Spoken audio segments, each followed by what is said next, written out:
ప్రాణం అని విన్నవించు ఈ పాటని,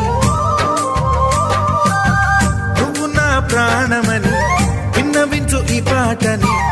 ఎక్కడో దూరానున్నా చుక్కలే విన్నా గాని కదిలించలేదా కాస్త కూడా నీ మనసుని.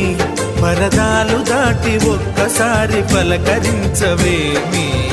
అందరినీ ఇలా వెంటపడి అడగాల సరదాగా నువ్వే ఎదురైతే సరిపోదా. నిద్రపోతున్న రాత్రి నడిగా